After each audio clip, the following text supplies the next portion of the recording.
together to shut down the port of Oakland once or twice, blocking some boats and some other things. It is my pleasure and honor to introduce to the mic Lubna Morrar.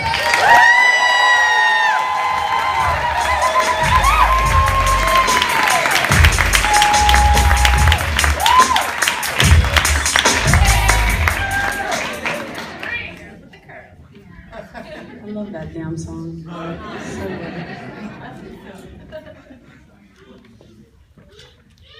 So I'm gonna take a step back because Josh said before you get on the mic you should take a step back and think why you did this, so that's what I'm gonna do.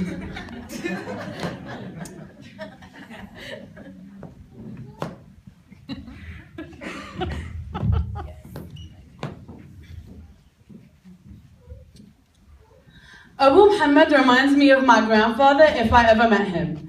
He has a mustache so thick that he makes Stalin jealous.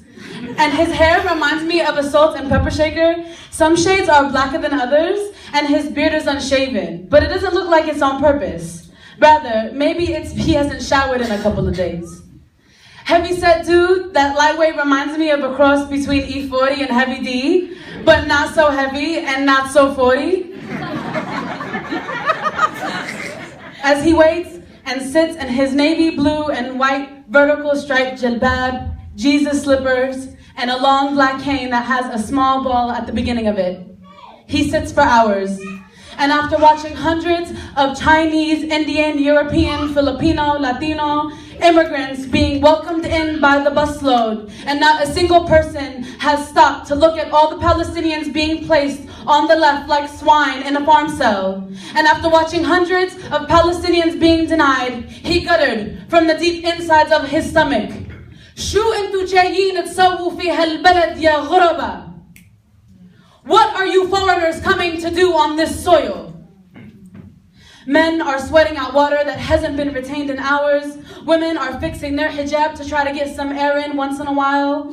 Some people have eyes so bright that you think you see the sun reflected in the cold building. Gray walls so high that they have posters of Jerusalem, Tel Aviv, Haifa plastered, taking up the entire wall space. Realizing that most of us have never even been to these places. And they're just teasing us at the border. They don't just play games with our approval into our own fucking country, but they are giving us images of Palestine that have been taken away, and they are dangling them at their fingertips. Some women so fair that their wrinkled skin on their cheeks is mapped out of the Arab world. And on the top of the 6th hour, on the second day, after 32 hours of travel, both my head and my heart feel like they're about to explode. So she calls our name. Lubna and Morrar. Mesa and I both walk up tirelessly into the neon bright white room. The posters of Israeli soldiers are laughing and rejoicing, looking like a Tommy Hilfiger magazine layout. All women, black, brown, and white, wearing army suits and boots. And it's pretty ironic to see such happiness on Palestinian demise. This bitch-ass soldier has been fully equipped like her Kalashnikov to ask me a million questions. Who are you? Who are your parents? Who are your grandparents? What are you doing in Israel? Where will you be staying in Israel? What brings you to Israel? Do you have family in Israel? Who is your family's name in Israel? What village are you going to stay at in Israel? Are you going to be visiting Jerusalem in Israel? Then I reply, my name is Lubna, and this is my twin sister Mesa. And Mesa, who is my yang, quickly reads my voice and takes over the interview. There was no power struggle between her and I. However, the power struggle was between us and them. I thought that I would feel everything. I thought that love and happiness would be the fundamental key to our journey. But it's deeper. The feeling is revoked and sanctioned with white, settler, Zionist people that are toiling with your passports like they are diamonds and they are not ready to sell just yet. And I'm trying to nurture this hope in me for the both of us. and trying to imagine freedom and liberation. But it's numbing and exhausting to think that Palestine can produce a noun and a verb at the same time. She creates dreams and then she kills them. I don't want to just have a series of thoughts, of images, sensations occurring in my mind when I'm sleeping. I want to be able to live them. And yet somehow I am living and I am trapped between the dreams and the nightmares. When I used to fantasize about drinking lemon mint slushies and smoking mass amounts of cigarettes and argila, talking about nothings of nothings, and watching the sunrise and the sunset on hills of Jerusalem with people that I have never met, and somehow they have become my brothers and my sisters. The anticipation of not knowing, of knowing I may not be able to get in, or that I will be denied, is deafening. It's deafening. And it's become clear that these objects in front of me are not just human, but they are full devil in the process. I hate America, and I hate Palestine equally. I hate what American identity has done to me.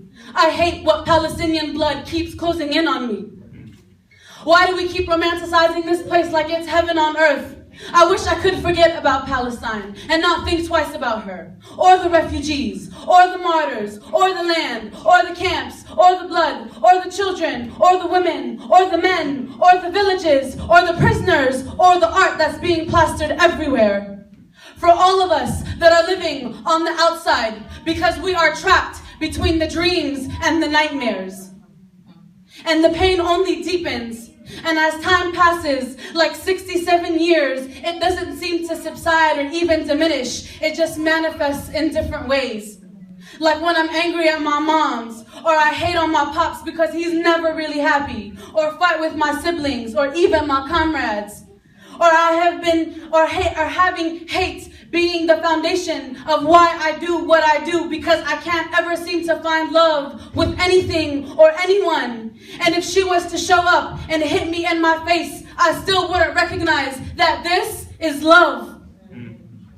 After 12 hours, as our passports are being handed to us by the white Israeli woman, who after 100 times I explained to her where Bet Dukko is, who she still contemplates in her head that it could possibly be at the borders of Gaza. And after telling her who I was, and who my parents are, and who my grandparents are, and what I am doing in Palestine, and where I am staying in Palestine, and who my family is in Palestine, and that Jerusalem is in Palestine, and that I am in Palestine because it's Palestine.